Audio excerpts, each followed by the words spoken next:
Hello, this is the bummer episode. Yeah, we're huge bummers.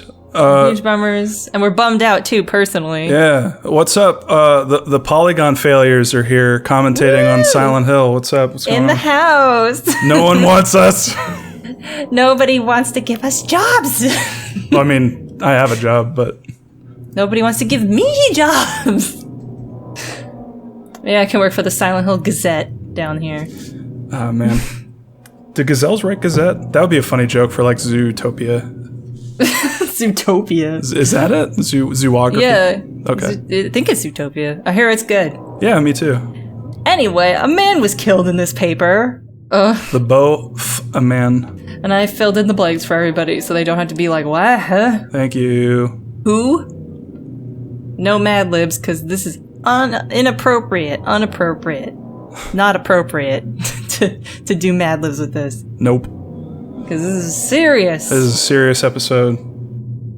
Fucked up deep shit in it, and we're going to talk about it and all the symbolism. Symbolism. It's a big deal. Symbolism. But yeah, Mr. Orozco, that is the father of Angela Orozco. That's her last name. Yep. You don't know it until a little bit later in this episode that that's her last name. And that's when you piece together, like, oh, that newspaper was about her killing her dad, stabbing him in the throat or some shit, and then running away. Pretty fucked up. Pretty fucked up. And look, we have a knife right here. What if that was her murder weapon? We don't even know. Did she have that knife when she was in the graveyard? I don't think she did. Not visibly. Oh, she could have had it tucked away.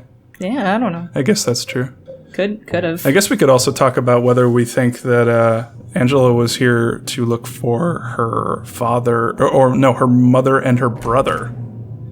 Yeah, her mom, dad, and brother. Yeah.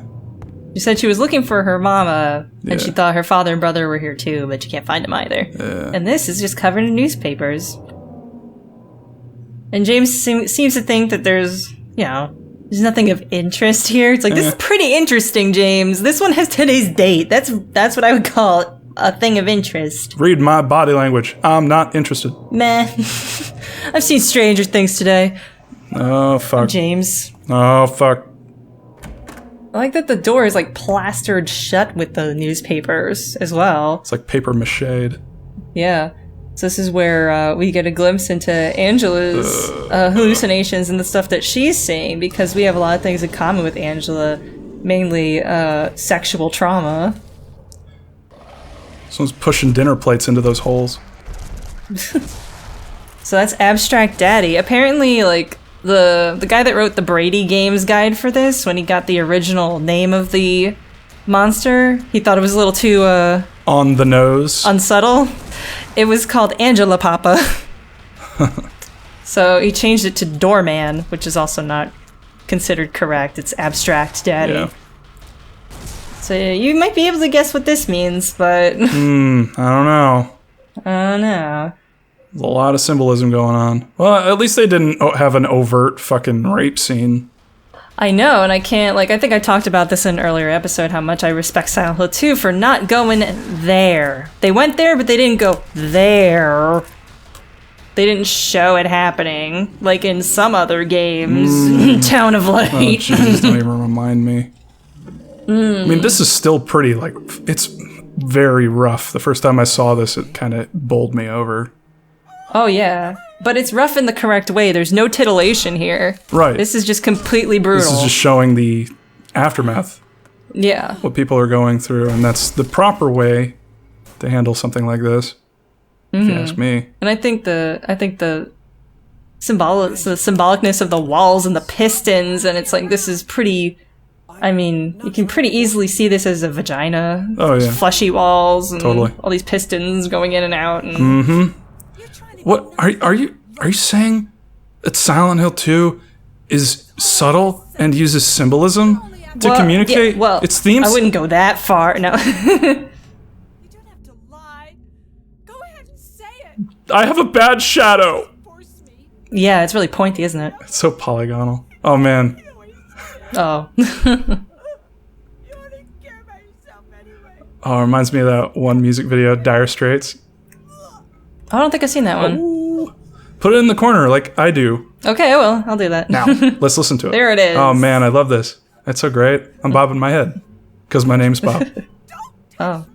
I like that reaction. Oh. Don't, though. Like, you think you can fix this? Like, what a presumption. Yeah, seriously. That one wall is concrete at the bottom. That's weird. I never noticed that before. Oh, did you notice the door covered in tape? I didn't notice that until I played this, in an emulator, all nice looking on a good computer. Because on the PS2 version, you can't notice that that's all duct tape. And like a little bit of twine too. And I was like, whoa, that's fucked up. Like when I saw that, I was like, holy shit, the implications there. Was she like, tied down when this shit happened to her? Oh my god. Yeah. It's heavy. Very, very heavy. Oh, it's crazy, man. It's ridiculous. I never. And like accusing James of being just as bad is like such a ballsy thing too, because you're playing this guy. He's the protagonist. Right. You're making this person, the player, feel this, confronted about this really fucked up thing. I'm just glad they didn't have a scene where James goes, Angela, not all men. Actually. Excuse me, miss. God. Well, did you, I don't even want to go there with this joke. Never mind. Never mind. Ugh. There's no good way. I don't even know. The joke is that people suck. Let's just leave it at that. The joke is that it's not a joke. Is that it's serious and actually people do this shit and it sucks. And this is the best depiction of rape I've ever seen in a game, because it does not show you the actual rape. It just shows you the pure psychological, emotional aftermath of it. So there's no titillation. There's no, ooh, I might see a boobie. Like, it's not sexual at all. It's just grotesque. Mm-hmm. And that's like the best possible way to portray rape in probably anything. I don't think I've seen any other media handle rape in such a appropriate manner as this, because it's I don't know. I honestly can't think of anything. It's there, but it's subtle. I can't think of any stories that handled it with this in such an adult way. Such a nuanced way. It can't possibly be misconstrued as attractive. Right. I think maybe some books can get away with being a little bit more like descriptive, but generally I haven't read any that really struck me. But then again, I don't really look for books that have that sort of subject matter in them, so I don't know what I'm talking about. Certainly. Anyways. And it's also like books don't have pictures. Humans are very visual creatures. If we see a boobie, we're going to be like, ooh, a boobie. Yeah, but that I kind of like a boobie. But so if you see a boobie in a rape scene, there's still a part of you that's like, hey.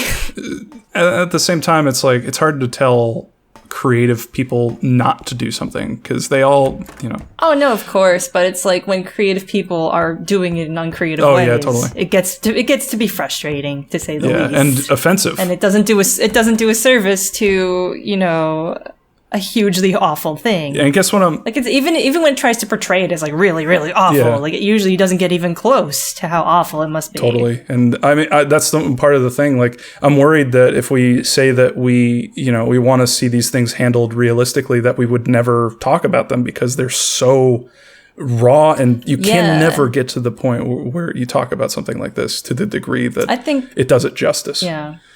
I think, like, the justice in how Silent Hill 2 handles it is that it basically admits that it can't do it justice. Right. Like, at the end, when Angela confronts James saying, like, you think you can save me? What are you going to do? Like, love me and take care of me and shit? That's what I thought. Like, you're not going to do any of that stuff. I love that so much. It just throws it right in your stupid face. And it's like... It just says, like, you're not fixing this. Like, this is way too much to fix. It's selfish to think that you can fix it. It's arrogant. Yeah. Yeah, exactly. It's arrogant. And it's not simple enough to just approach it and be like, oh, no, but I like you. Yeah. Feel better now? Yeah. Like, a pat on the back's going to fucking... save this. It'll be okay. It's like, no, it's a lot more complicated than that. Yeah. Not to say that, of course, people have gone through sexual assault, can't get better or continue on with their lives or anything like that. But when you're trying to handle it in media has this, everybody wants to see a resolution in media. And I like that Silent Hill 2 doesn't offer a resolution. It's just like, this is the situation, and it's horrible, and you're not fixing it. Oh my god. Shut up, Train. I can't hear it. Train. You'll hear it in post when you're editing. It's fucking... If I don't, I'll put like a fake little choo-choo noise I swear to God, I thought I got away from it. Anyways, but I guess what I'm saying is I'm just worried that because of the awful nature of this sort of, topic, that everyone's just going to be scared to talk about it when it's something that happens a lot more than anyone would want, and it's something that should definitely be talked about. I just don't, sometimes it's talked about very, very fucking badly. Poorly. Yeah, don't get me wrong. Don't get either of us wrong. We're not saying don't put rape in games, don't put rape in stories or anything. Just don't use it as a crutch. Don't use it as like, a cool edgy thing to make you feel bad for someone. Yeah, we played this game. I forget the name of it, and permanently, but it really handled this sort of thing fucking awfully. Why is he clipping through that noose? I just thought it was kind of weird. I don't know. But no, it basically was just like, ooh, this is edgy. This is oh man, like you can't. What if something bad happened to this girl? Whoa, wouldn't that be like emotionally investing? And what's weird about that game is you didn't get a sense of that woman's personality at all. Like she was just, girl that got raped and was thrown in an asylum. Don't you feel bad? It's like, no, just because bad things happen to this inanimate person that you didn't inject any creativity or personality or love into, it doesn't mean I'm just going to automatically feel bad just because you put, the feel bad thing, rape, into the story. Like, it's like shorthand for like, audience, please feel bad. It's such a hard thing to talk about, and it's such a hard thing to do right. Oh yeah, I don't envy the task of people who try to handle the topic. That's not saying it shouldn't be handled, though. Oh no, of course not. Of course not. I just admit that it is very difficult, and I also, that's one of the reasons that I am such an admirer of Silent Hill 2 is that I've never seen any other media handle it as well as Silent Hill 2 does. And it's not only that, it also handles like the where James is coming from really well too, like the whole idea of just just being sexually frustrated and just throwing that back at the player was something I'd never seen done before. And I'm struggling to think of anything that's done justice to this sort of story. It took so many adult themes and just did them all pretty damn well. Yeah, and in a manner that seems confident. Yeah. As well. Silent Hill 2 is good. It's a good game, guys. Yeah. I kind of like it. Maybe I'll let's play it someday. Maybe we'll talk about it for too long. Yeah. We just missed that whole puzzle with the hanging man. That's okay. It was just a straightforward puzzle. You had to pull the noose of the guy that was not guilty in the rhyme, in the little descriptor there. And it was the arsonist. He did not do it. They just found some place burned down and there was a stranger in town and they just arrested him and fucking killed him. They were just like, okay, good enough. Silent Hill Police Department at your service. Officer Wheeler here. Oh, God. Shit. Oh, that's a whole nother can of worms, Officer Wheeler. Oh, God. Oh, God. Anyway. Also, speaking of another bad Silent Hill game, because this reminded me, because... so you admit it's bad. Oh, yeah, no, it's bad. I love it, but it's bad. Homecoming, that is. Downpour... This reminds me of Downpour because it's said on the hanging men that justice and revenge have been served. Yeah. And I like that Downpour tried to deal with that whole theme. Is justice also revenge? Isn't justice just society getting revenge on a person?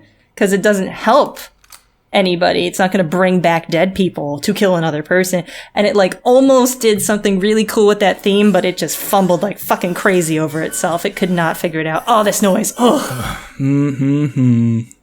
But yeah, Downpour I don't know. Downpour, I think, gets a bad rap, mainly from itself and all the times that it fucking stumbled over its story. But I don't know. It almost did a thing. It almost did a thing. I just, that whole last, 10% of that fucking game. Oh my lord. I've never seen a game just fucking hard turn, like fucking U-turn that bad. Just ruin all the good faith it tried to build up. I was invested.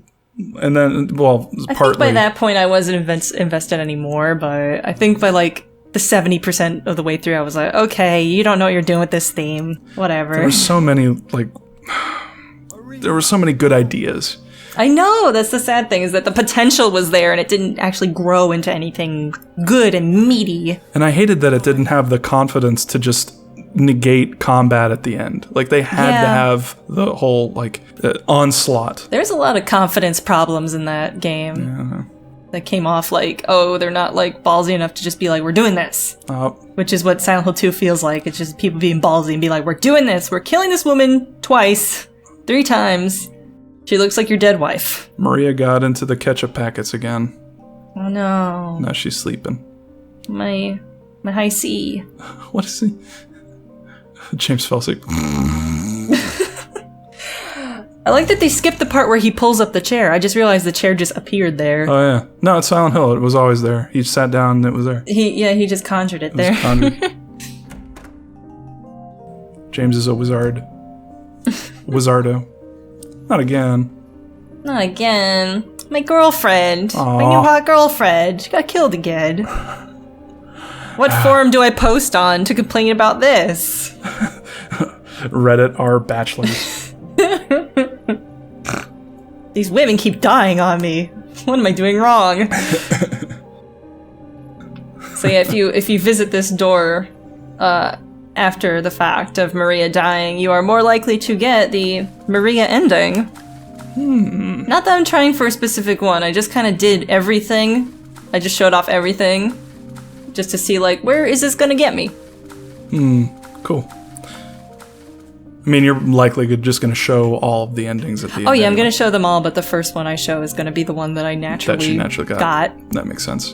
Which is probably, should we make bets? Are you gonna? I know what it is, but I'll listen to your bet. Probably Leave, because that one is very easy to get. It's very easy to get, and it happens naturally. And I think it was kind of meant to be that way, because Leave is probably I call it the Hollywood ending. Yeah, it really is.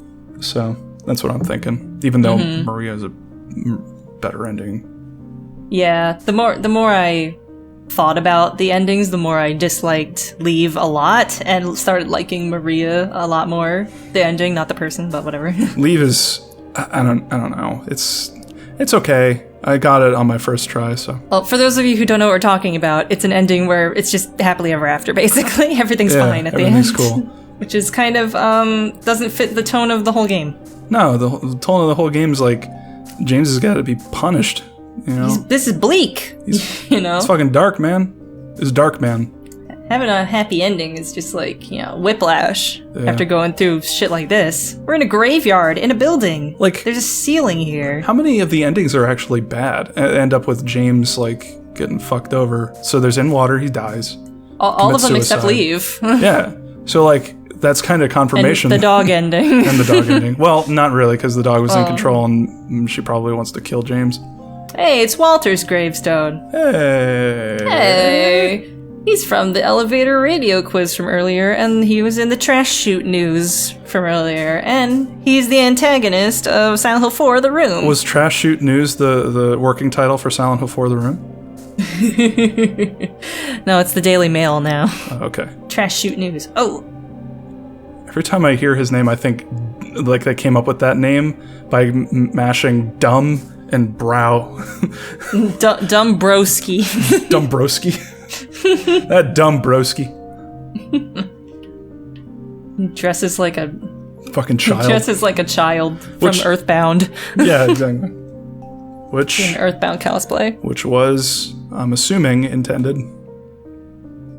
You know, yeah, it probably was intended that he's dressed like a kid. Because he's very whiny, he's very childish, and he's being bullied is his problem. Yeah, he has a childish problem. And he ran away, and he probably doesn't have clothes. So he's probably in whatever he was wearing when he ran away. I think it's an interesting contrast, Angela and Eddie, because Eddie's problems are pretty childish. Like, being bullied is kind of like a kid problem, you know? Not that, adults don't get bullied too, but he's dressed like a kid, he acts whiny like a kid. You find him and he's throwing up. Kids throw up all the time. He's eating pizza, that's a kid sort of thing to do. And Angela is a kid, she's like 19 or something, and she has like all these horrible, horrible adult problems. And I think she had no childhood because she was like forced into this horrible abusive situation. Right. And yeah, I mean, you've got a kid who was forced to be an adult too soon, and an adult who like can't figure out how to be. Who never matured. Yeah. And then here we'll see that Eddie treats his problems by lashing out at other people. He blames other people for, his actions. And Angela does the opposite. Right, it's all my fault. She internalizes it, yeah. Oh, and it should be pointed out that Eddie is fat, and so he is automatically the bad guy, and you have to kill him. Yeah. Well, I mean, Angela doesn't attack you. I feel like if she did, you'd probably have to fight her too, but it's not appropriate because just, I don't know, doesn't make sense for her. I'm fucking around. Really, Eddie, I mean, even James is like super sad about Eddie. So. Yeah, he doesn't want to do bad stuff to Eddie. No. He's like worried about him, but he doesn't know how to put it across quite well to Eddie. Oh wait, my favorite part. Trigger discipline. Bing! Yep, here's the best part right here. Oh, man. Eddie, have you gone nuts? No, don't say that. James, the one thing. James, no. The one thing you shouldn't have said. You said it. Oh. You dumbass. The inflection here is so weird. I didn't mean anything. Right. Don't bother. I understand. You've been laughing at me all along, haven't you? Ever since I'll kill you, James, you think? Yeah, right here. I'll kill you, James. And then he gets shot. Like he actually shot him with like a Magnum or Desert Eagle or something. That's a big gun.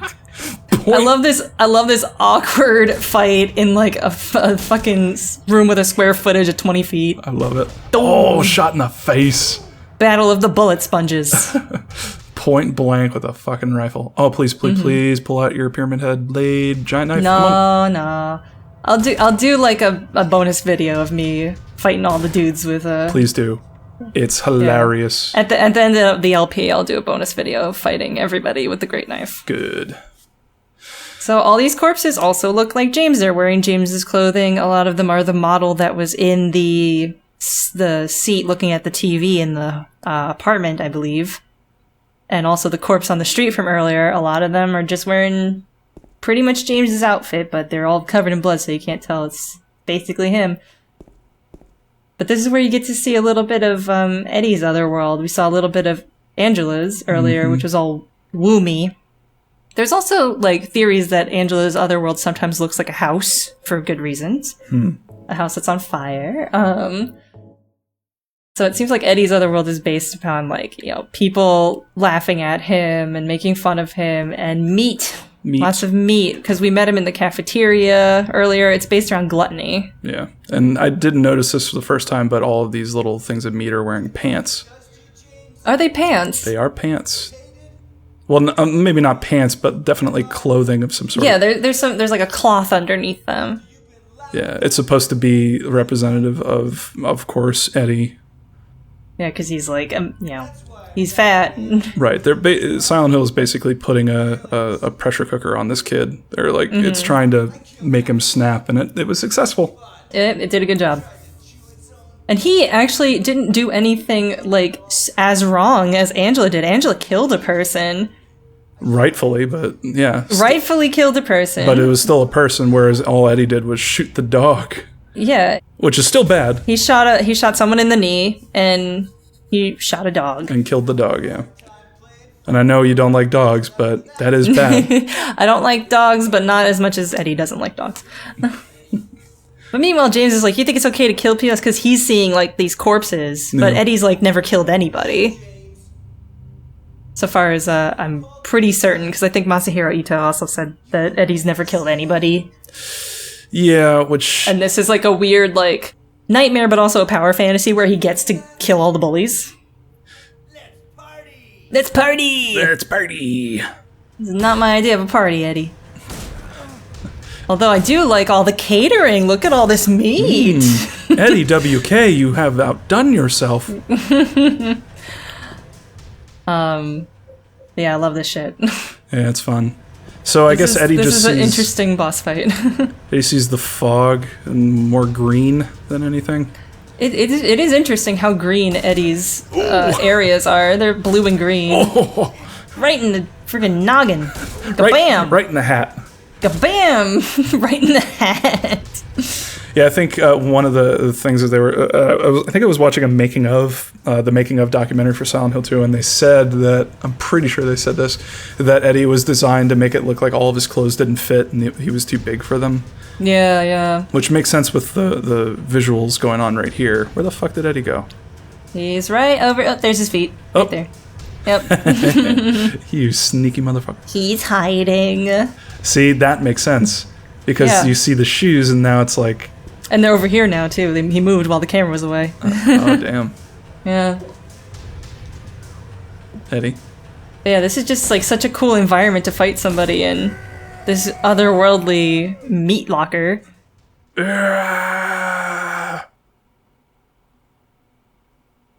Eddie? I think it also speaks somewhat, like, I don't know if I'm gonna, like, maybe I'm going too far with this symbolic stuff, but, Killed a like, human being. he felt like he was being treated like meat because he was just being called fat all the time, and here he got to treat other people like they weren't people and just shoot them. Yeah, it was... They're just meat. From what I understand and from what I got from it, yeah, I mean, that's probably... He was being told that he's just a fat, disgusting piece of shit. Yeah, he's worthless. And he internalized that, and then his big arc here is him lashing out at other people and treating them like meat, because Silent Hill was basically gearing him up for that. He was puking when we first met him, because that was the first time that he killed the corpse, the Silent Hill what he conjured, thought was a person. right, and shoved him in the... Look at that grip. Nice. He doesn't know how to handle guns. That's really weird. I've never seen that before. That's just standing straight up. Yeah. It's pretty weird. It's a good trick. Interesting. Gun juggling. Very slowly. I got this. But yeah, like, you know, and that was from what I got from it. It was either Silent Hill trying to do something, or Silent Hill just naturally doing this to this kid because that's how he felt about himself. And he was, as he progressed, he just got worse and worse until he got to the point where he snapped here and treated another human being, James, like a piece of meat, and wanted to, you know, just get rid of him because he was worthless. People treated him like he was worthless. So now he's treating other people like they're worthless. Yeah. And here we end up on the ground level despite never ascending the entire time. We went down and down and down and down and down and just came out like we never descended a single step. I feel like launching a boat. Let's do it. Let's do it. Boat launch. Boat trip. Boat skipade. But I also like that in this level, in very close succession to each other, both Eddie and Angela had a real confrontational insight about James. Like, their experiences in Silent Hill gave them context in regards to what James was doing there. And he's the one that's in the most denial here. Both of them just kind of ended up embracing it. Especially Eddie, just like going hog wild there. Oh, yeah, totally. Hog wild. Boosh. But yeah, they both had like a real insight into why James was here, because they had seen all the shit they had seen. They're like, well, you're here too for a reason, asshole. Yeah, and not only is that just great from a setup standpoint, the storytelling standpoint, and getting you geared up for what's happening next, but it's also great just because it's just like showing that these characters have figured out something that you, the player, and James have not. Yeah. So it's almost like this game was written pretty well. It's kind of it's strange, right? It's weird.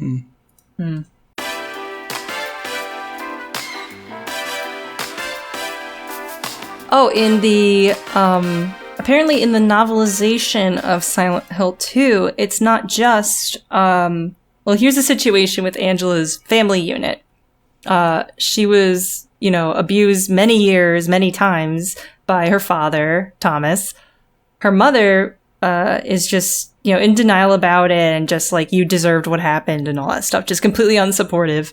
Her brother is not really mentioned in the game, just once, just saying she's looking for him. But apparently in the novelization, her brother also sexually abused her. Not entirely sure how canon the novel is. I haven't read the novel. Yeah, there are a few things that happen in the novel that shed light on Angela's situation. And if I'm not mistaken, I think they also cover the weird scene that happens in the intro with Laura and Eddie. At the van? Yeah. Really? From what I don't know, that might be something that my brain is just tricking me into believing, like the like the circumcision stuff. Oh, that was me, by the way. Did I ever tell you about that?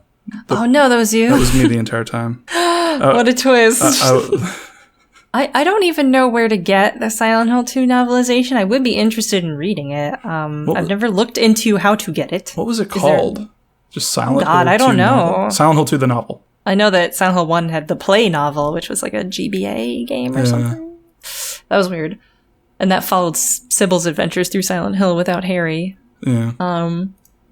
But yeah, I don't know much else about the novelization in general. I remember also another thing that has been of some debate is who Eddie shot. Oh. Because all he says is he's going to have a hard time playing football on what's left of that knee. And some certain infamous Silent Hill fans have very stubbornly declared that it was his football coach and just said it very matter-of-factly. He shot his football coach. Well, I mean, they said it matter-of-factly, so I guess case closed. Let's go ahead and just move on. Yeah, they said it with like an air of authority, so like why would I even look that up or anything? But the game does not mention who the hell he actually shoots. It's just that someone who plays football, I think it's a lot more likely that he just lives next to another kid in his high school that made fun of him and he happened to be on the football team. Yeah. I don't know if the novelization says anything about whether or not Eddie himself played football. I would doubt that he would, just because he's fat. Like, why would he play football, you know? Yeah, he did have football posters in his... it's not his room, you know? It's just room. Like near him, and it's symbolic and relevant to him, but it might not mean he had an interest in football. It might have just been like surrounded by football, like attacked by, bullied by the footballers. Yeah, no. It's vague, you know? And the thing that Silent Hill seems to be doing to Eddie, at least, is like throwing these things that were confrontational at him. And it might be the case that that room was there specifically to cause Eddie to become agitated because he felt this very specific way about football players, because who, you know, in terms of the social like ladder, the high school atmosphere. Yeah, you've got the football kids, you know, the sports kids versus the jocks, the nerds. And versus the nerds versus the fat kids. Yep. You know, all the low-hanging social fruit that's easy to, push around. Right.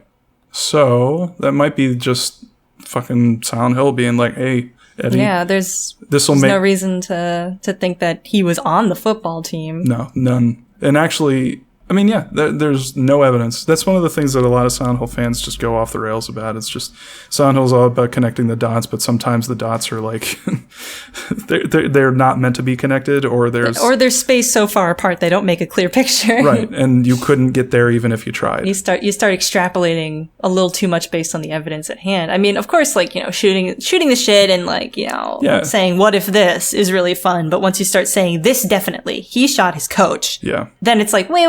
No, it doesn't say that. That's not really based on, there's just as much evidence against that as there is for it, blah, blah, blah. And also, I think it just makes more thematic sense to shoot a fellow, student. Just because it's like you're getting revenge on the bullies at school.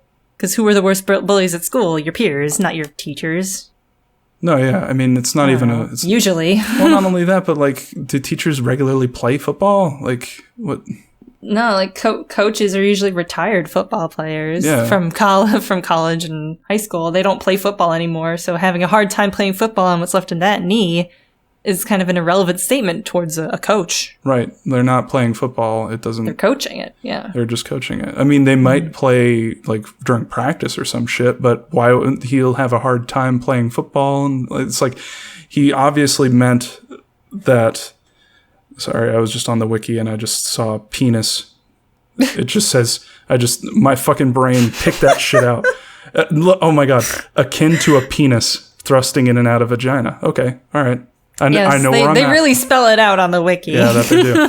Anyway, but yeah, like it doesn't fucking doesn't make any sense. Shut up. It's a weird thing to be so headstrong about too, you know. Yeah, I mean, at the end of the day, definitely this. It's like, what? How do you what? Like, it doesn't even matter if I felt like, you know, there are a lot of things in Silent Hill that I feel very strongly about, but I'm not going to go out and say like, oh, it's this. I'm not going to die on a Silent Hill over it. Especially considering what Silent Hill has done or used to do. Yeah.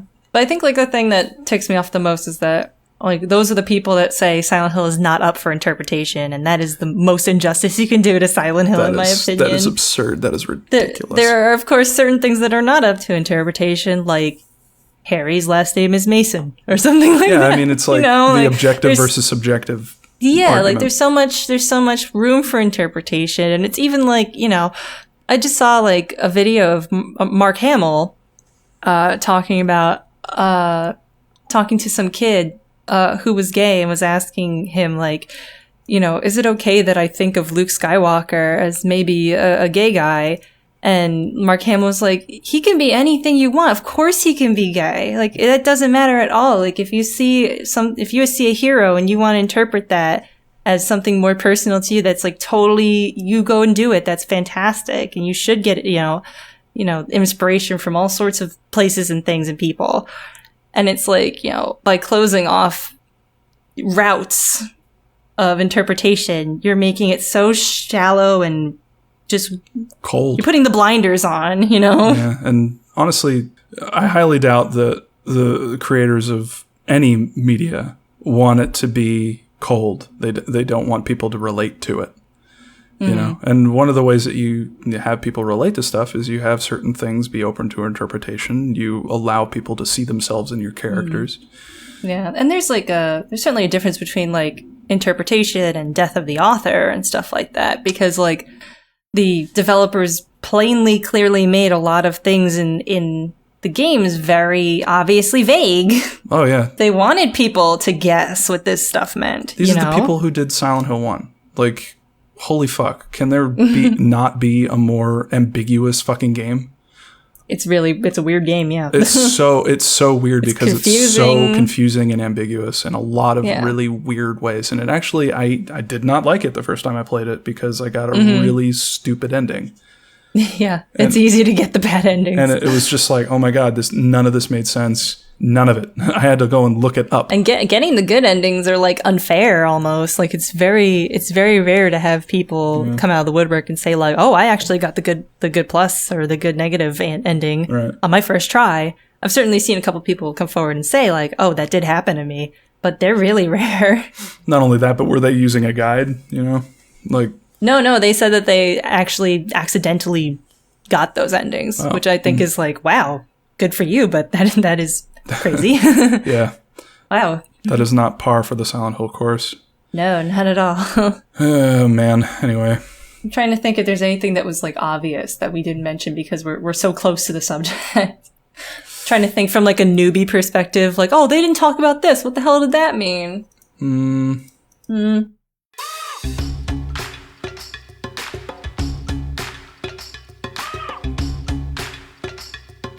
I wonder if anybody's like measured or estimated how far down James really goes.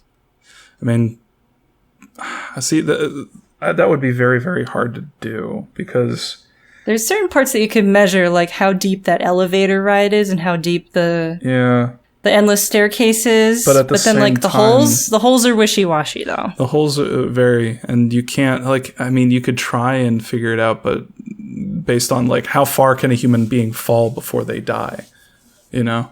Yeah, but even like you can even just say like, let's say they're all like 15-foot drops. Even if you just gave them like all those variables were not variables, and you said they're just all 15 feet. You'd still get an impressive deepness. Yeah, here's what I'm saying. It's more about like you can probably get a minimum. You can probably get the minimum amount of distance that James has dropped, but there are cutscenes where it just fades to black, and then James just wakes up. how do you know exactly how far he fell there? Like, Oh yeah, so you don't know. it's like super ambiguous, and he could have, I mean, theoretically, since this is Silent Hill, he could have theoretically fallen a very, very long time. So Well, yeah, like you said, there could be a minimum where it's like, oh, humans can definitely survive a fall of 15 feet without, breaking an ankle or something. yeah, but I have a If sneaking, you happen to land very nicely. I have a sneaking suspicion that was passed in like several of those cutscenes, because Oh, no, yeah. like he definitely that one cutscene where he's falling down the hole that's like it's the hallway, and they had it's the hallway but slid up. It's the prison hallway. He had to have fallen like 4 stories there. Yeah. And I'm pretty sure. Well, those ones you can like he wouldn't have- guestimate based on his body length, Yeah. like assuming he's 6 feet tall or something. I don't know. You can measure that by the doorway. Like he gets. How many Jameses can you fit in the doorway, and then measure that way? Like you could totally do it. Somebody mathematically prove how many Jameses we delved into the earth during this segment. Some different nerd than us, because we're theory nerds. We're not math nerds. I mean, I could be a math nerd, but I'd rather not. You be. burned out that part of your brain with PT, so It kind of hurt. Then I kind of got burned hardcore for that one. It felt like a weird idiot. Look at you creepy asshole, writing a bunch of stupid, weird, cryptic shit in your... What are you, Jim Carrey? Anyway. I think we made that joke before, and you were like, what's that Jim Carrey movie where he's obsessed with numbers? And I joked, The Mask. The only other thing... And also somebody actually corrected me in the comments. Oh, man. They were like, it's not The Mask, it's 23. It's like, I was fucking making a joke. Well... Did you know that? I mean, you're a girl, so you can't really make jokes. You gotta be it's like corrected. it's physically impossible. We are lacking a hormone in our brain. It's called testosterone. That's the only one that has humor related to it, which is why girls are not funny unless, they're not pretty or something. It's like liposterol awful liquid. Yeah. LOL for short. Yeah. You're missing LOL. Yeah, I'm missing the lols. Oh. Also, don't correct me. I know that women also have a small amount of testosterone in their bodies. Please don't correct me on that too. Fight. Fight everyone in your YouTube comments. Fight them all. I know most of the things. Mitochondria is the powerhouse of the cell. Oh, boy. More like phytochondria. Oh. Anyway, Maria died again. Oh yes, Maria died twice. This is the second time she's died. The first time was when Pyramid Head sliced her one. Sliced her one. She got shish kebabbed. She got pizzaed. got a Again, the themes, man. She got a slice cut out of her. Yeah. But no, this one, it's like, I don't know. Almost like Silent Hill's trying to tell James something. Did she get like beat up and that's how she died? Or did her like side of her face explode? Like what? I think that one's also implied to be another stabbing, and it's implied to be Pyramid Head because we saw him earlier, and then after that point you don't see him. And I don't know, just like since you got to the like right around the Angela area, you don't see Pyramid Head anymore. And I feel like it's implied that Pyramid Head also did this. Just because, I mean, he's the guy who's punishing you. So it had to be him, right? Because if it was anything else, it wouldn't make any thematic sense. But I'm presuming it's supposed to be another stab wound, but they just don't have, like, the stick coming out of her or anything like that. It's kind of weird because it's like, I'm looking at a still of it now and her face is kind of disfigured.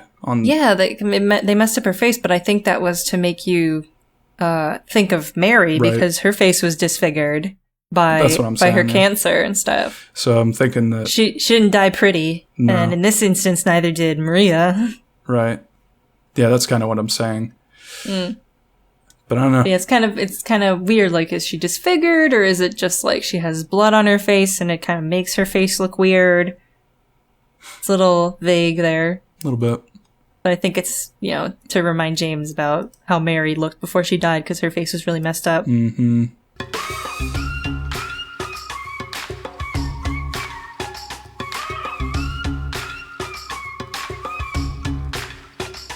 I just gotta do more tests. I just Yeah. haven't gotten around to it to make sure that the sensitivity is working correctly or not, because I just got the knife and I was just hitting X like a normal person would. Because, like, I don't know, I just forgot that the buttons were pressure sensitive, because, like, none of the other games, like, I ever played had that as a feature, and it, like, tells you about the feature in the game. Yeah. I think in the manual somewhere in Silent Hill 2, it's like, oh, the X button's pressure sensitive. Yeah, and I think it happened at a time where it was just like, oh, of course it's pressure sensitive. All these games are pressure sensitive. Yeah. I didn't play, like, any games that had that. You didn't play Metal Gear Solid 2? What was pressure sensitive in Metal Gear Solid 2? Everything. Shooting guns? Yeah. I was really bad at Metal Gear Solid games. It's probably because of the touch sensitivity. I got caught all the time. No, I'm just bad at stealth. Like, I'm really, really bad at stealth. I'm, like, pathetic at stealth. I'm no good at it. And another reason. I'm gonna put a clip of me playing Ground Zeroes here, where I got caught and I spun around in circles for for a minute, just screaming. That's It funny. was bad. It was not. I guess. Not my best gameplay moment. See, this is another reason why I'm really sad about Silent Hills not being a thing. Because So you can't see me screaming on a stream? yeah, and like spinning around in circles. Because I don't know. I think based on what I've been hearing about, like the whole thing where Kojima reached out to Blazinski. Is that how you say it? Cliff Blazinski. Cliffy B. Cliffy B. How he reached out to Cliffy B. That's a weird decision, in my opinion. Yeah, but like, is it? Maybe he was trying to go for like a little bit more of an action horror thing, you know? And maybe we remember how we were like shooting the shit about maybe Silent Hill with the Fox engine, where it places more emphasis on like hiding from monsters rather than outright fighting them. I don't know. Maybe. Yeah, maybe. I mean, the system definitely supports that. So, or well, support it. Rip in peace. I feel like we could also talk about that game pitch that people have been talking about, Year of the Ladybug. Oh, that weird piece of shit. That weird thing. But I like how I said piece of shit and you said thing. that thing, yeah. It looks awful. Because I don't know if it's a piece of shit yet. It's just a pitch. I feel like it's not fair to say piece of shit The yet. concept art looks awful. The concept art, okay, technically speaking, it's beautifully drawn. Like, this concept artist is insanely talented and it's gorgeous, but it's stupid. everyone looks like a doofus. Everyone looks stupid. And it looks like Watch Dogs. It does! Oh my god, how much does this look like Watch Dogs? I'm putting it up on the screen. How much does this look like Watch Dogs? It's like he has That's exactly like Watch Dogs. the coat, like it's just on. The iconic cap might be on there, I don't know. But yeah, it's like, go talk to Jordy about the Merlot job. I see this concept art, and I want to walk around and like look at people's internet histories and find out who has sold shit on eBay and who like fucking goes to the My Little Pony message boards. It's all Watchdog shit. What? I didn't follow any of that line of thinking. Where were you ending up there? Watchdogs. You go on your phone and you look up what people do in their off time. I thought you were talking about Year of the Ladybug. I was like, what? No, that game's not out. I thought you were talking about, like, you were thinking the concept artist was some weirdo on eBay. What? That, like that's because, I don't know. Well, because we were talking about the concept art. I'll take the. I got confused. I'll take the hit on that one. I'm sorry, I got confused. Yeah, well, you're not the only one. But anyway, it's easy to be confused when you have a flashlight lodged in your brain. Mm-hmm. That's what happens. That's a bad decision. Basically, I mean, like, my only real problem with the concept art, I mean, you know, it's pretty. It reminds me a lot of what is it? The Cell, which is a really cool movie with Jennifer Lopez, and she's actually really good in it. And Vincent D'Onofrio. Oh, such a scary performance by Vincent D'Onofrio. I highly recommend this movie. Super scary, super gorgeous. Lots of, you know, based on a lot of paintings by Francis Bacon and Hieronymus Bosch and whatever, however you pronounce that guy's name. But have you seen The Cell? No. Dua.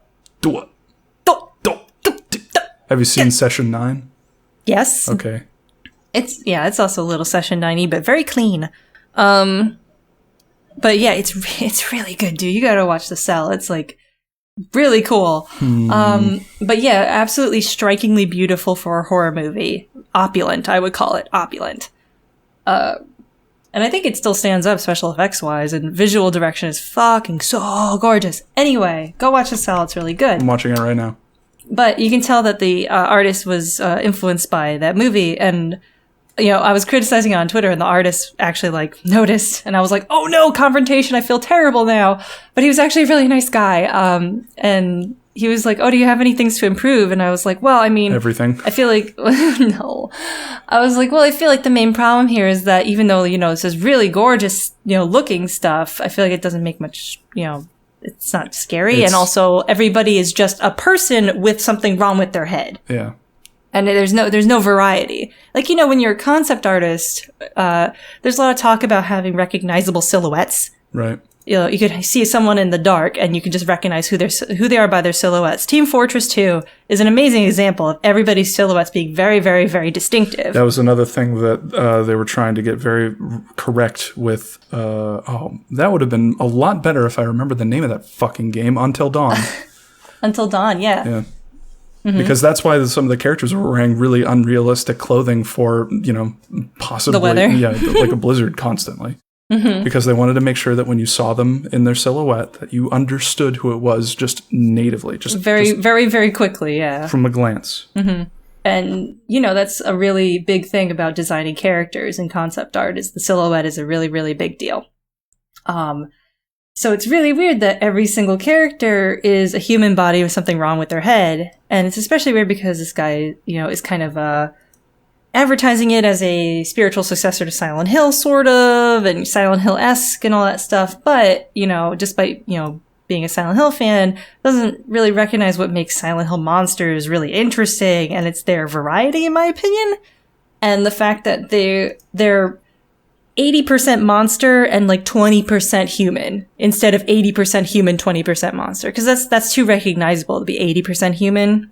Like, it's better to be 80%, oh god, what is this monstrosity? And 20%, why does it have human lips? Well, part of the problem, I'm looking at it right now. Some of this stuff can be legit, like, scary, but part of the problem I'm seeing is that I think all of these, there's no real story I can see. It's just, hey, let's be creepy. And what does the artist think is creepy? And it's just like, oh, it's people with something wrong with their head. And part of the problem is that one thing that makes one thing that makes monsters creepy is that they aren't the selling point of the game. The selling point of the game is the story. It's the characters. It's not the monsters. You know, there's not promo art of, like, you know, in PT you didn't see fucking Lisa in the goddamn trailers. You know. You saw her, but she wasn't, like, you didn't see her clearly. There wasn't a freaking light on her, and she was like, "Hey, what's going on?" You know, these. I think like Konami kind of like ruined the idea of that, because like once Pyramid Head hit it big, they were like, "Let's put them on everything." Yeah, and and then they tried it again with Robbie the Rabbit. It's like, "Let's put him on everything," but Robbie didn't catch on as quickly as Pyramid Head did as a mascot. Because Pyramid Head accidentally sort of became a mascot. He wasn't designed to be a mascot. And I feel like, you know, this concept artist, you know, even though, you know, his heart's in the right place, I feel like that's not a good idea to approach, you know, which one of these guys is going to be the mascot of my game? It's clearly the bonsai head guy. And all the, you know, the deer head girl, and everyone else has something wrong with their head. Head. It's like someone was like, "Oh, what's the most iconic creature, horror creature in, like, games?" "Oh, Pyramid Head." "Oh, Pyramid Head." "Oh, so what makes Pyramid Head Pyramid Head?" "Oh, it's simple." "Oh, his pyramid head, perhaps." So maybe perhaps we will do things that will have stuff that messes with people's heads. Wow, heads, man, I get it. Yeah. And it's like, look at a game like Dread Out, and you have, like, monsters. I linked the concept artist to Dread Out. It's because I asked him if he'd seen Dread Out, and he didn't know what it was. And I was like, "Oh, dude, like, it's really cool. It's based on Indonesian, you know, folklore and myth. So it's all these monsters that, you know, me as an American and you as, I think he's Canadian or something, are unfamiliar with. And a lot of them are like totally different sizes and different shapes and different species. There's a pig ghost." Like, yeah, and that's nuts. They've all got their own little stories, you know? It's like... Yeah. They all mean different stuff because they're all from different mythos and stuff like that. I mean, Dreadout's very different than Silent Hill 2 in that, like, those monsters have nothing to do with the protagonist in Dreadout. But, I mean, I just linked him to that because I wanted to illustrate that it's easier than he seems to think it is to make more variety in his creature designs, because look at all the variety in Dreadout. Oh my god. Yeah. Every character was completely, shockingly different. And that's another thing that's interesting about this concept art is that all of these creatures are basically humans with just something like messed up with them. Yeah, and they're all the same height. They're none of them are different body types. They're all kind of fit. I'm thinking about it now and looking at these now. It looks like this person is just really, really comfortable drawing people, and that they just want to draw a human silhouette and then add stuff to that.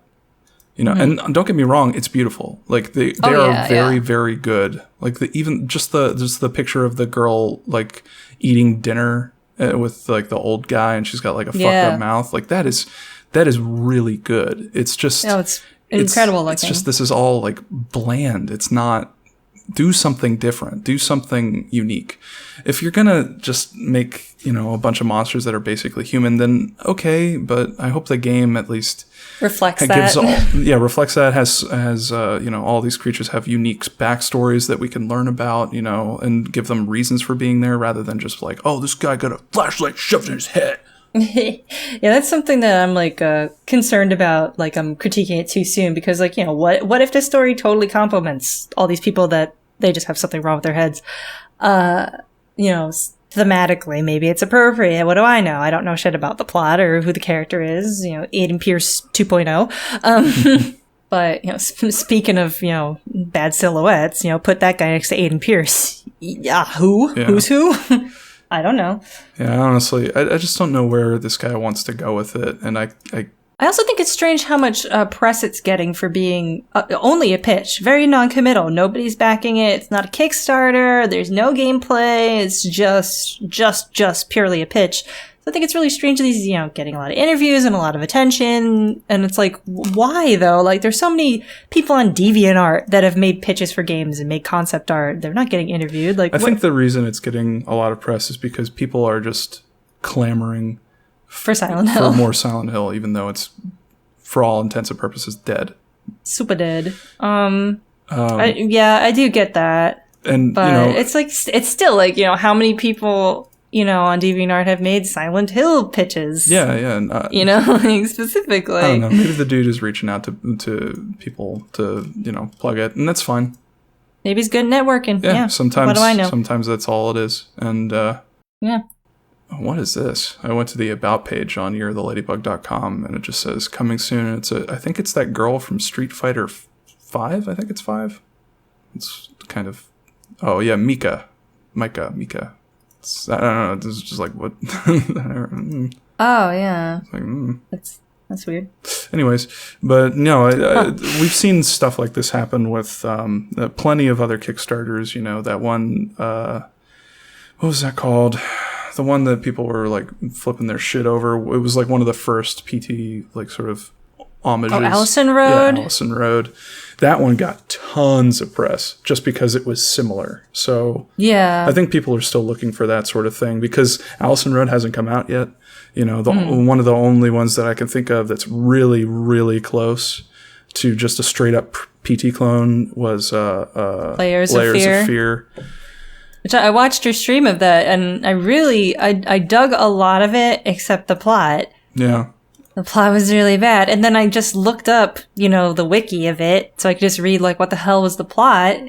And the plot was exceedingly simple. And I was like, what? Yeah. It's just this? Yeah. That's all that happened? Did you see when I died? When the Pisa attacks you? Yeah. Oh my god. When not Lisa attacks you, it's like almost the exact same animation. It very blatant. The first time I saw that, it was just like, wow. Well, besides all that, really great visuals in general. Good scares. Yeah, some good scares, a lot of good sound design. I was really impressed with, just the how much they embraced abstract visuals really well, really naturally. Yeah. It seemed like it came naturally to them. They weren't forcing it or trying to be really freaky and weird. The music was It really just- good too. Yeah, it looked and it felt good. It's just that the plot was really weird and it was just dumb. It was presented poorly, and all the notes that you found were in like really anachronistic language. Yeah. It was like, "Hey, dude, come to ye old pharmacy," like or something. Can you quit flipping out, man, and draw your paintings for your... Oh yeah, and there was like the women get crazy after they have babies. Yeah, women get weird. They get weird, I think, weird. after they have babies. And I thought that was like... So that was strange because it's like, what year is it? I couldn't decide what year it was. And I started thinking, like, is it just a modern person in an older house? And I was like, no, that doesn't make sense either. Like... yeah, I don't know, man. I don't know. Not that every single person back in whatever the 18 whatevers wrote like, you know, Shakespearean style or anything like that. I'm sure they didn't write every ye old word like it was a ye old word. But there's certain words like there's some note that said, you know, I've got commissions up the yin yang. It's like they don't know what the yin yang is back then. Yeah. Sheesh. Looking over Year of the Ladybug, and I'm realizing like this concept art's great. Well, not really, but it's done really well. It's pretty. It's pretty. It's technically well done. Yeah, Yes. but at the same time, like, I mean, it's just concept art. Whereas The art is good and the concept's not good. does the dude do 3D models? Like, what is the point to? He works at like a mobile developer in Canada. I don't know who. Gotcha.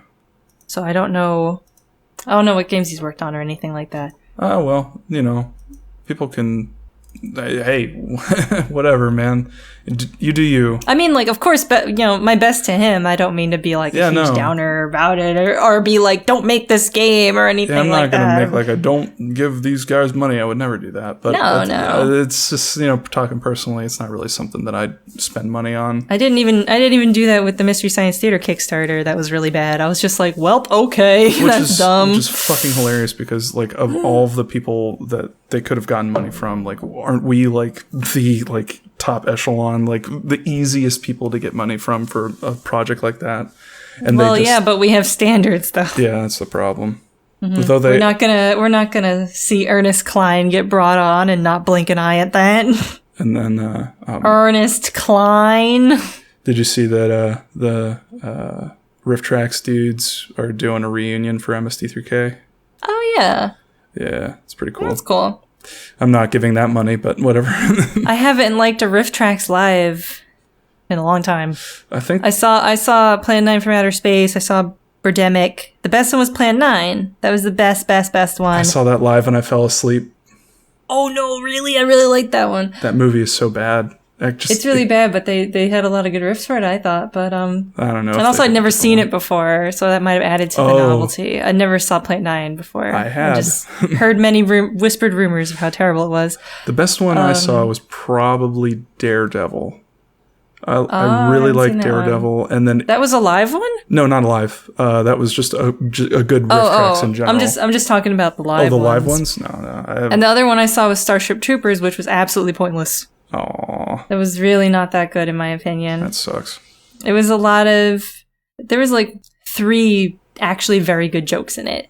And the rest of them were a lot of references, like Ernest Klein style references. There was one part where I realized that I wasn't the demographic for this anymore. And it was the following joke. There was one part where the protagonist like stood up for himself and mocked somebody and then kind of made a bug-eyed like "Ugh," face, like, oh my god, did I just do that face? And I think it was Mike said, I've made a huge mistake. And I laughed because that's what his face said. I've made a huge mistake was true. It was what his face was saying. But the guy next to me who was mouth breathing the whole time and no joke had a fedora on. And I was like, don't be this guy. But he was the stereotype, unfortunately. I laughed at that like a normal person. He died at that. He went like guffawing. And he, not only that, like he was like running out of breath. He was like, like gasping. And then he clapped his hands and he went, yes! And then I realized it was an Arrested Development reference. Oh, yeah. And I went, oh no, I'm not the demographic anymore. I'm this guy's the demographic. The guy who goes, yes, a reference. Well, yeah, I mean, didn't they make a Rainbow Road reference in one of them? Yeah, and it was weak. Yeah, it's like, that's where it is. And it was weak. I was like, I just went, I recognize that. It wasn't funny. I just went, I recognize it's that. at a point where I'm kind of afraid to laugh at any of their jokes because it's like, I don't know if I'm laughing at the right things. But then again, I don't really have to worry that much because a lot of it is just not funny. Like, yeah, I don't know what it was about MST3K. I don't know if it's just the fact that like nostalgia is blinding me, but like those jokes were fucking legit. They were good. Some of the best ones, I think, they just stand on their. They still have references, of course, but they're a lot more. There's more of a structure to them. It isn't just I recognize a thing. Yeah, they're more like, contextual. They're more. Yeah, it's like, isn't this funny that? Yeah. Commander, the energizing turbines have been sabotaged. Sabotaged? But what of the little children and their toys? So, we got some Benedictine monks in the floorboards, unfortunately. We have set some traps with fresh bread and brandy, though. Yeah, I don't know. It was a level beyond just remember The Simpsons? Yeah. Remember Arrested Development? Like, Yeah. you know. And I mean, they're pumping out so many of the things that I get it. Like, you want to make a certain amount of this like easy. Yeah, But- like not all of them are gonna be like precious babies with all the best jokes in it, of course. Right, And you yeah. have to fill a lot of dead air, of course.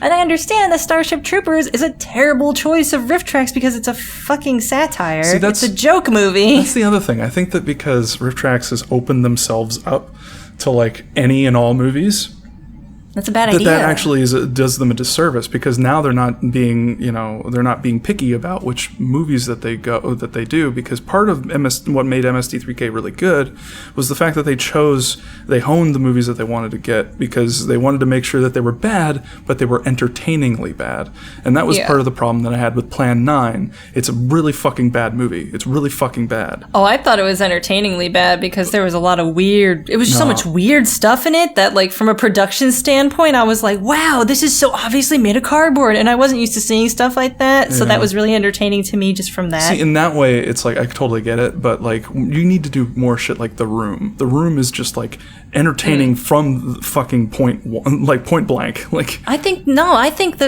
totally the opposite. I have the complete opposite opinion from you. I thought The Room was really dull. oh, no. I don't mean like The Room, do a riff of The Room. I was more like, you need to find a movie like The Room where it's just like entertainingly bad. I don't know. I don't think The Room is entertainingly bad, just by itself. Well, let me ask you, did you enjoy the MST3K for Manos, The Hands of Fate? No. Well, I don't know. I hated it too, so now I'm extra confused. No, I'm really confused. Yeah, I don't know. Like, first time I saw it, I was like, oh, well, yeah, there's a couple of very bizarre things in it, yeah, and of course I enjoyed some of the weirder scenes, like the football scene and, you know, certain lines, but the whole general feel of it was just very sluggish and dull, and I was like, yeah, I mean, there's funny parts and he's got a funny accent, but I mean, beyond that, like, what's everybody obsessed about? And I know, of course, there's like the naive art angle of it, like, oh, he tried to do something good, but it's bad, and like, yeah, of course that's funny, but that's like every movie from the original MST3K was somebody trying to make something good, Yeah. and it turned out bad, and the person who wanted to make the best things and they were always terrible was fucking Ed Wood in Plan 9 from Outer Space. So I feel like they're really similar, but there's something a little more entertaining about Plan 9 because I think there was just the costumes were goofier, the plot was more fantastical. It wasn't like people talking in a room about some kid being on drugs. Like, you know, I think it's like it's just too grounded for me to be interested in. And Manos was like super boring too. It was just people in a room talking about, you know, talking to a goat man. Yeah, I don't know. I don't know. It's just a taste thing, obviously. Yeah, But I think the big mistake is riffing Starship Troopers because it's supposed to be funny to begin with. It was not. That movie doesn't feel like a mistake. was it supposed to be funny?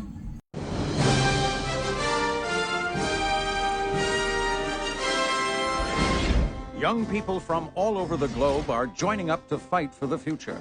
I'm doing my part. I'm doing my part. I'm doing my part. part too.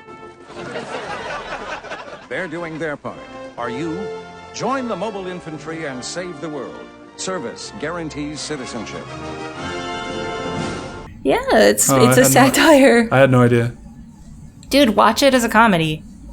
I watched it as a movie, and it was pretty entertaining. I especially liked the ending with the weird, like, what was that? Just a, oh shit, I just fucking kicked my boom. I hope that didn't come up on the audio. But yeah, what the final bug was just like a giant vagina? Yeah, it's a big asshole, basically. Yeah. See, I remember they MST3K, and for a special, they did like a sample riff of that back in the day, like back when MST3K was still going, you know. And they actually did a little teeny tiny riff of like all of their favorite moments from like the trailer of Starship Troopers. And one of them was when that bug was like pointing its butt in the air and shooting a beam, and I think Servo was like, "Oh, looks like someone had Taco Bell" or something like that. I think they reused that joke, didn't they? Probably. I think they did. Anyway. But I don't know, I feel like that movie, like when I first saw it, I was like, oh, this is like that bad movie. I'm excited to see this bad movie. But while I was watching, I was like, I think it knows what it's doing, though. I think it's like being goofy on purpose. Like there's an intentionalness of Starship Troopers, sort of. Just like how Idiocracy is obviously a comedy movie. It's not really taking itself seriously. Or like, what is the movie with, I think it's Jason Statham is in it, and he's like, he has to get his... Oh, Crank? Yeah, Crank. That lovely, wonderful movie. There's certain like action movies that are so over the top, it's like, you know they know it's a little dumb. Torque. Remember the movie Torque? Yep. That's a ridiculous action movie, and I'm pretty sure they knew it. And yeah, that seems like, it feels to me like that's the same genre as Starship Troopers, and people went into it thinking it was a serious sci-fi movie and not like a commentary on, because it's like a satire on the military and stuff. And there's a lot of goofy scenes in it that I think are completely intentional. I don't know. I think it's supposed to be a goofy romp. Maybe I should rewatch it. I'm not sure. Maybe I'm full of shit. I don't know. You know what's a good movie and it took itself completely seriously and I can't believe it? Silent Hill 2.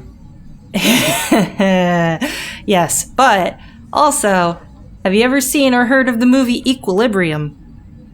Why does that sound familiar? Because it's a very blasé name.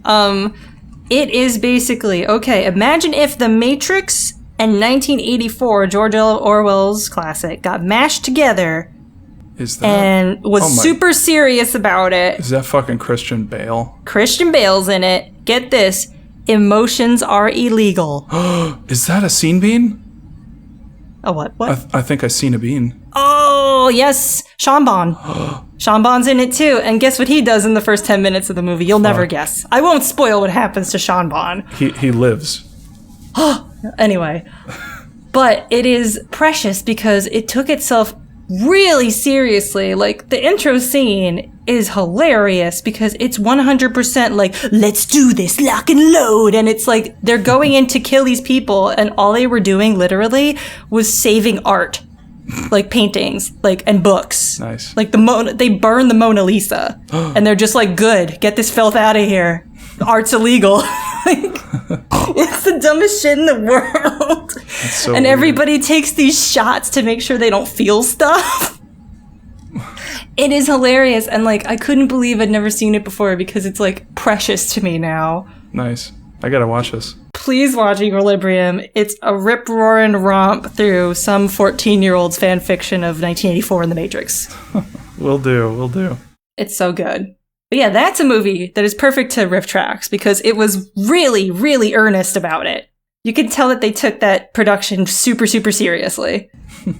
And I feel like the more serious a dumb thing takes itself, the better it is to make fun of, which is why Starship Troopers doesn't work, and The Room does work, and Plan 9 also works. Manos also works, but those are just my taste. Anyway, this has nothing to do with Silent Hill. The end. Yeah, I don't have anything to add. I'm looking forward to Silent Hill 3, the movie, whenever that happens. Yeah, I hope it doesn't. That's it for the podcast. We're done. Bye. Sorry you're the ladybug guy. Keep on keeping on, little buddy. We believe in you. Fucking do your shit, man, but keep doing maybe come up with your story first and then come up with your monsters. I think he has a story, but he's just not telling us much about it. Okay. Which I think is weird, but okay. Well, I mean, I understand you're a concept artist, so I mean the art comes first, and people are more attracted to that than words. So yeah, all right. All right, okay. Yeah. Okay. All right, I'll just, he's the dude who's making the stuff, so I'll let him do his thing. Good luck, guy. Good luck to all of you making creative stuff. You are all keep on making stuff cool. Keep on doing it. And you need to keep doing that stuff.